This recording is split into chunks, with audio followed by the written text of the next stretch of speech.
निवडणूक आयोगाला भेट देणाऱ्या शिष्टमंडळामध्ये नाना पटोले यांचा समावेश आहे। 3 डिसेंबरला अर्थात उद्या महाविकास आघाडीचं शिष्टमंडळ निवडणूक आयोगाची भेट घेणार आहे। विरोधकांनी महाराष्ट्रातल्या निकालाबाबत ईव्हीएमवर आक्षेप घेतलेले होते। त्यानंतर केंद्रीय निवडणूक आयोगाने विरोध करणाऱ्या नेत्यांना 3 डिसेंबरला चर्चेसाठी बोलावलेलं आहे। या पार्श्वभूमीवर महाविकास आघाडीचं शिष्टमंडळ निवडणूक आयोगाला भेटणार असून या शिष्टमंडळामध्ये नाना पटोले यांचा देखील समावेश आहे।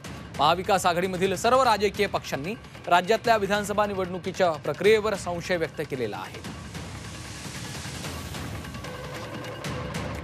महाविकास आघाडीचे नेते आता निवडणूक आयोगासोबत या संदर्भात चर्चा करणार आहेत। निवडणूक आयोगाने महाविकास आघाडीच्या नेत्यांना चर्चेचं निमंत्रण दिलेलं होतं। नाना पटोले देखील या शिष्टमंडळामध्ये असणार आहेत। उद्या निवडणूक आयोग आणि महाविकास आघाडीच्या नेत्यांची ही भेट होणार आहे। या भेटीमध्ये त्यांच्या आक्षेपांवर चर्चा होणार आहे।